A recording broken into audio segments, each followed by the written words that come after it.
menyapa Anda semuanya di program Bible Everyday. Mari bersama-sama kita pelajari firman Tuhan. Kita sudah tiba di 1 Korintus pasal yang ke-10. Paulus menulis kepada jemaat di Korintus dan menceritakan tentang pengalaman bangsa Israel pada saat mereka keluar dari Mesir hendak menuju ke tanah Kanaan.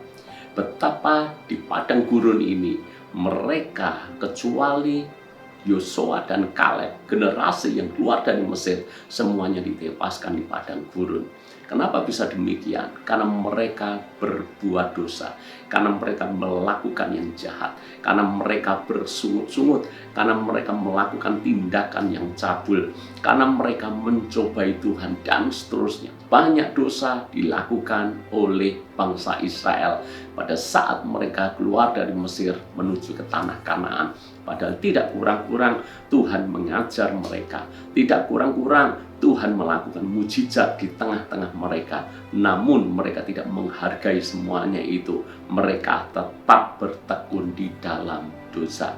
Dan kembali apa yang menimpa bangsa Israel ini ditulis oleh Rasul Paulus, disampaikan kepada jemaat di Korintus. Tujuannya apa? Tentu saja supaya jemaat Korintus tidak melakukan hal yang sama yang dilakukan oleh bangsa Israel. Di dalam ayat yang ke-11 dikatakan, semuanya ini telah menimpa mereka sebagai contoh dan dituliskan untuk menjadi peringatan bagi kita yang hidup pada waktu di mana zaman akhir telah tiba. Sebab itu siapa yang menyangka bahwa ia teguh berdiri, hati-hatilah supaya ia jangan jatuh. Maksud tujuan Paulus menulis ini jelas, menjadi peringatan, menjadi contoh, dan dituliskan supaya kita yang hidup di zaman sekarang tidak mengulang kesalahan yang sama. Ada 3 kategori orang. Orang pertama disebut orang yang bodoh. Orang yang bodoh itu apa? Orang yang bodoh itu adalah orang yang ketika dia berjalan dan terperosok di dalam suatu lubang, di lain hari, di lain waktu, dia kembali menyusur jalan yang sama. Dia bertemu dengan lubang yang sama, tetapi lagi-lagi dia jatuh di lubang yang sama itu. Itu berarti bahwa orang ini tidak bisa belajar dari kesalahan masa lalu. Maka pantaslah disebut dia orang yang bodoh. Kelompok yang kedua adalah orang yang pintar. Siapa orang yang pintar?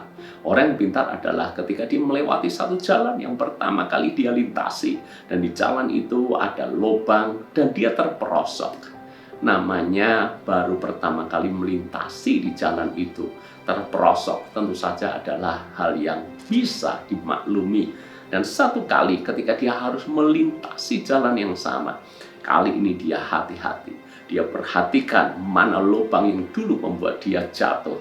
Lalu kemudian dia bisa melewati atau menghindari lubang itu sehingga tidak terperosok jatuh. Dia disebut orang pintar. Kenapa? Karena bisa belajar dari kesalahan masa lalu. Namun ada kelompok orang yang ketiga.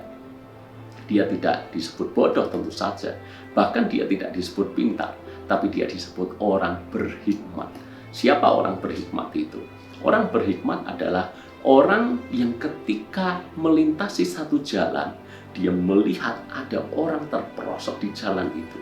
Maka dia tidak perlu harus terperosok dulu supaya dia bisa belajar ada jalan yang berlubang. Namun ketika melihat orang lain terperosok, dia belajar dari kesalahan orang itu sehingga dia tidak perlu harus mengalami hal yang sama. Ini orang berhikmat. Orang berhikmat adalah orang yang bisa memetik pelajaran. Tidak harus dari kegagalannya, tidak harus dari kejatuhannya, tapi dia bisa petik pelajaran dari kegagalan orang lain. Dia amati kenapa orang itu bisa jatuh, kenapa orang itu bisa gagal, dan dia hati-hati supaya tidak melakukan hal yang sama. Ini namanya orang berhikmat. Paulus melalui surat ini ingin jemaat di Korintus menjadi orang yang berhikmat. Kita yang hidup di zaman sekarang menjadi orang yang berhikmat. Supaya apa? Pengalaman kegagalan, kejatuhan bangsa Israel di padang gurun, biarlah ini menjadi pengalaman mereka, namun menjadi pelajaran berharga buat kita. tahu bahwa bangsa Israel gagalnya karena mencobai Tuhan, gagalnya karena bersungut-sungut, gagalnya karena hidup di dalam percabulan.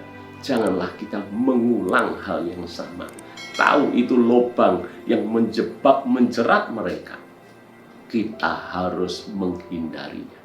Ini artinya kita jadi orang yang bijak.